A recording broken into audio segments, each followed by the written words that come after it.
शराब घोटाला। भारतीय जनता पार्टी ने पिछले 4 साल से इस शब्द का भारतीय राजनीति में खूब इस्तेमाल किया। आज उसमें जो आदेश आया उस पर अभी चर्चा करेंगे। न्यायालय ने, हमारे जस्टिस सिस्टम ने इसमें एक बहुत ऐतिहासिक फैसला दिया है। इसके लिए मैं जुडिशरी का बहुत बहुत धन्यवाद करना चाहता हूं, जज साहब का बहुत बहुत धन्यवाद करना चाहता हूं। आज के इस माहौल में जब सारी संस्थाओं को, सारे अथॉरिटीज को डराया जा रहा है, धमकाया जा रहा है, ऐसे में इतना बड़ा न्याय करने के लिए जज साहब ने वाकई बहुत हिम्मत दिखाई है। मैं उन सभी वकील भाइयों का धन्यवाद करना चाहता हूं जिन्होंने एक एक कदम हम लोगों का साथ दिया, हमारी ये लड़ाई न्यायालय में लड़ी। मैं खासकर नाम लेना चाहता हूं, अभिषेक मनु सिंघवी साहब का धन्यवाद करता हूं, हरिहरन साहब का धन्यवाद करता हूं, रिबेका मैडम का धन्यवाद करता हूं, विक्रम चौधरी जी का, दयान कृष्णन जी का, रमेश गुप्ता जी का, शादान का, मोहित माथुर जी का, विवेक जैन, रजत, मोहम्मद इरशाद, करण, मुदित जैन, और भी कई नाम है, अगर मेरे से कुछ रह गए हो। बहुत सारे वकीलों ने हमारा साथ दिया, और उन सारे देश भर के लोगों का जिन्होंने पिछले 4 साल से जिस तरह से हमारे ऊपर अत्याचार किया जा रहा था, इतने कठिन समय में हम लोगों का साथ दिया, उनका धन्यवाद करना चाहता हूं। आप जान रहे हैं कि किस तरह से पिछले 4 साल से ईडी को, सीबीआई को, सारी संस्थाओं को इस्तेमाल करके हमारे ऊपर एक शराब घोटाला नाम का एक आरोप लगाया गया। सीबीआई ने, ईडी ने उसमें चार्जशीट फाइल की। आज कोर्ट को प्राइमा फेसी ये निर्णय लेना था कि क्या सबूत और गवाहों के बयानों के आधार पे सफिशिएंट मटेरियल है कि इसमें मुकदमा चलाया जाए। अभी मुकदमा चला नहीं था। कोर्ट को यह निर्णय लेना था कि क्या मुकदमा चलाने लायक सफिशिएंट मटेरियल है, और कोर्ट ने लगभग 600 पेज के आदेश में सारे सबूतों और सारे गवाहों को मद्देनजर रखते हुए यह कहा है कि इतना भी सबूत नहीं है, इतने भी गवाहों के बयान नहीं है, एक निक्का सा भी सबूत नहीं है कि इसमें मुकदमा तक चलाया जा सके। अगर मुकदमा चलाया जाता, 15-20 साल मुकदमा चलता, उसमें बहुत सारे गवाह बुलाए जाते, सबूत रखे जाते, उसके बाद होता, वो तो अलग बात है। कोर्ट का यह कहना है कि इतना टुच्चा केस है, इतना फर्जी केस है, इतना बेकार केस है, इतना गलत केस है।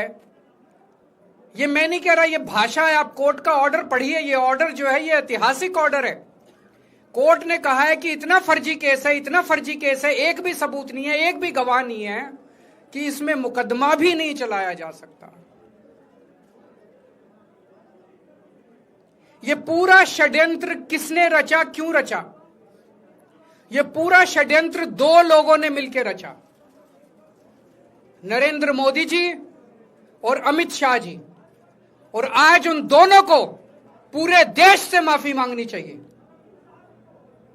उन दोनों ने मिलकर षड्यंत्र रचा कि आम आदमी पार्टी को खत्म किया जाए, आम आदमी पार्टी को बर्बाद किया जाए, और उस षड्यंत्र के तहत आजाद भारत का सबसे बड़ा और सबसे घिनौना षड्यंत्र रचा उन लोगों ने।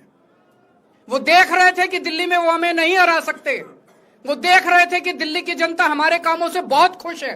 वो देख रहे थे दिल्ली में कामों की राजनीति के आधार पे वो कहीं खड़े नहीं होते, तो उन्होंने एक षड्यंत्र रचा। जनता जानती है कि केजरीवाल ईमानदार, उन्होंने कहा केजरीवाल की ईमानदारी पे चोट करो। जनता जानती है कि आम आदमी पार्टी ईमानदारी, उन्होंने कहा आम आदमी पार्टी की ईमानदारी पे चोट करो। उन्होंने आम आदमी पार्टी को खत्म करने के लिए षड्यंत्र रचा और बोले केजरीवाल बेईमान है, केजरीवाल बेईमान है, केजरीवाल बेईमान है। केजरीवाल ने शराब घोटाला किया, केजरीवाल पैसे खा गया, केजरीवाल ने 100 करोड़ रुपए खा लिए। मैंने जिंदगी में केवल ईमानदारी कमाई है, मैंने जिंदगी में केवल इज्जत कमाई है, एक नया पैसा नहीं कमाया मैंने अपनी जिंदगी में। इन लोगों की तरह नहीं हूं मैंने जिंदगी में एक नया पैसा नहीं कमाया, केवल ईमानदारी कमाई है। और ये उस ईमानदारी के ऊपर चोट करना चाहते थे, उसके लिए इन्होंने षड्यंत्र रचा था। आज कोर्ट के ऑर्डर के बाद यह साबित हो गया देश के सामने, केजरीवाल कट्टर ईमानदार है, मनीष सिसोदिया कट्टर ईमानदार है, संजय सिंह कट्टर ईमानदार है, दुर्गेश कट्टर ईमानदार है, आम आदमी पार्टी कट्टर ईमानदारी है। हम नहीं कह रही है, कोर्ट ने सारे देश के सामने बोला है। कई लोग ये कहते हैं जेल से आने के बाद केजरीवाल चुप क्यों हो गया, केजरीवाल गायब हो गया, केजरीवाल कहां गया। मैं कोई नेता नहीं हूं, मैं कोई पॉलिटिशियन नहीं हूं। पॉलिटिशियन को फर्क नहीं पड़ता, उनको 4 गाली दे दो, मोटी चमड़ी होती है उनकी। मैंने जिंदगी में केवल ईमानदारी कमाई है। मेरे को जब कोई बेईमान बोलता है मुझे फर्क पड़ता है, मेरे को जब जेल भेजा जाता है, मेरे परिवार के ऊपर ताने मारे जाते हैं, मेरे को फर्क पड़ता है। केजरीवाल को फर्क पड़ता है। इसलिए मैंने तय किया था कि जब सारे देश के सामने मैं निर्दोष साबित हो जाऊंगा तब तक मैं चुप रहूंगा। आज मेरे दिल से बहुत बड़ा बोझ उतर गया। मैं मोदी जी को कहना चाहता हूं, मोदी जी आपने हमारे ऊपर इतने केस कर लिए, आपने ईडी छोड़ दी, आपने सीबीआई छोड़ दी, आपने पुलिस छोड़ दी, आपने इनकम टैक्स छोड़ दिया हमारे पीछे, आपने जेल भेज दिया हमारे 5 सबसे बड़े नेताओं को। एक समय ऐसा था जब आम आदमी पार्टी के सबसे टॉप के 5 नेता जेल में थे एक साथ। उसके बाद भी केजरीवाल का कुछ नहीं बिगाड़ सके। अब तो एक ही तरीका बचा है मोदी जी केजरीवाल से निपटने का, केजरीवाल का कत्ल करवाना पड़ेगा, केजरीवाल की हत्या करवानी पड़ेगी। उसके अलावा अब केजरीवाल आपसे संभलने वाला नहीं है। अब आपके बस का नहीं है केजरीवाल, आपने सब कुछ करके देख लिया, अब केजरीवाल का कत्ल ही करवाना पड़ेगा। और एक तरीका है, मैं पहले भी बोल चुका, लेकिन वो मोदी जी के बस का नहीं है। मैंने 500 स्कूल बनवाए दिल्ली में, आप 5000 स्कूल बनाओ। मैंने दिल्ली की सड़कें अच्छी करी, आप पूरे देश की सड़कें ठीक कर दो, देखो केजरीवाल को कोई पूछेगा ही नहीं। केजरीवाल ने 200 मोहल्ला क्लिनिक बनाए, आप 20,000 मोहल्ला क्लिनिक बनाओ। आप तो देश के प्रधानमंत्री हो, अरे अच्छे काम करो ना। वो नहीं होता मोदी जी से, वो मोदी जी से नहीं होता। मैं उनको कहना चाहता हूं, प्रधानमंत्री जी, केवल सत्ता की जो प्रधानमंत्री मोदी जी की और अमित शाह जी की सत्ता की हवस है, ये उसका नतीजा है जो ये षड्यंत्र रचा गया। और इस षड्यंत्र का मैं बहुत छोटा हूं, हमारे परिवार ने बहुत भुगत भोगी है। मैं जेल गया, मेरी मां बीमार रहती है बहुत ज्यादा, उसको अस्पताल में एडमिट कराना पड़ा, बहुत रोई मेरी मां, बहुत रोई। इनकी पत्नी मनीष सिसोदिया जी की पत्नी, उनको मल्टीपल स्क्लेरोसिस डिजीज है, सब लोग जानते हैं। जब सुप्रीम कोर्ट में केस चल रहा था, संजीव खन्ना जी ने कहा कि बहुत गंदी बीमारी है, उनके नीचे का पूरा पोर्शन काम नहीं करता और धीरे धीरे बीमारी बढ़ती जा रही है। हमारे परिवार ने बहुत भुगता है, लेकिन वो इंपॉर्टेंट नहीं है, हम इंपॉर्टेंट नहीं है, हमारा परिवार भी इंपॉर्टेंट नहीं है। लेकिन मोदी जी और अमित शाह जी के षड्यंत्र का खामियाजा जो दिल्ली भुगत रही है, दिल्ली के 3 करोड़ लोग भुगत रहे हैं, उसकी भरपाई कौन करेगा? आज दिल्ली में कहीं चले जाओ, सारी सड़कें टूटी पड़ी हैं, अस्पतालों में दवाइयां मिलनी बंद हो गई हैं, मोहल्ला क्लिनिक बंद किए जा रहे हैं, स्कूलों का बुरा हाल हो रहा है। पूरे दिल्ली में पोल्यूशन इतना ज्यादा कभी दिल्ली की जनता ने नहीं देखा था। यमुना का बहुत बुरा हाल हो गया है। एक चीज बता जो तो दिल्ली में इन्होंने ठीक करी हो, पूरी दिल्ली का बेड़ा गर्क कर दिया। सबसे बड़ा खामियाजा मोदी जी और अमित शाह जी की सत्ता की हवस, उसका सबसे बड़ा खामियाजा दिल्ली के 3 करोड़ लोगों ने भुगता है। दिल्ली के लोगों से जाके पूछो। आज मैं चैलेंज करता हूं मोदी जी को, मोदी जी हिम्मत है दिल्ली में दोबारा चुनाव करा के दिखा दो, 10 से ज्यादा तुम्हारी सीट आ जाए, मैं राजनीति छोड़ दूंगा। तुम्हारी 10 से ज्यादा सीट आ जाए, मैं राजनीति छोड़ दूंगा। दिल्ली की जनता त्रस्त हो चुकी है तुम लोगों से।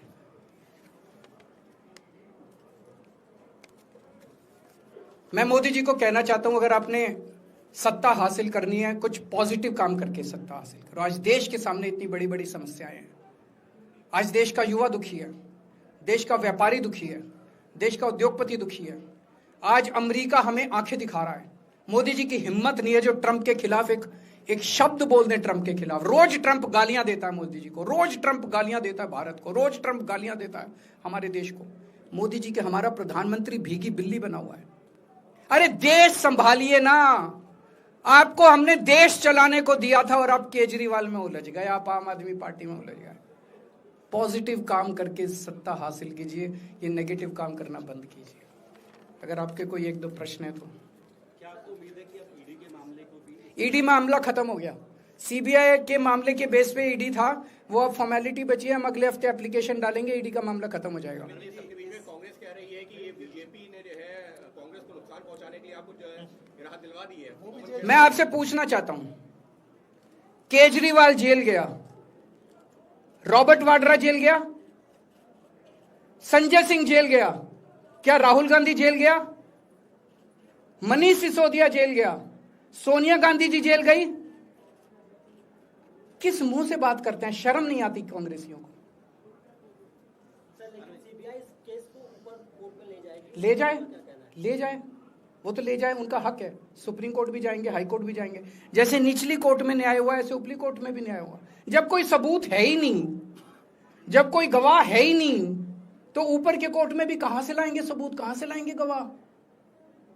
आज कोई छोटा मोटा उन्होंने डिस्चार्ज कर दिया है हमें, उन्होंने कहा कोई आरोप ही नहीं बनता।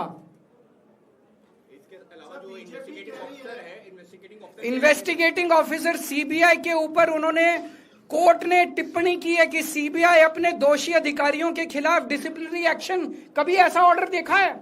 इसका मतलब कितना फर्जी मुकदमा था कि सीबीआई के अफसरों के खिलाफ डिसिप्लिनरी एक्शन लिया जाएगा। आप कुछ कहना चाहते हैं? सर, बीजेपी कह रही है कि आप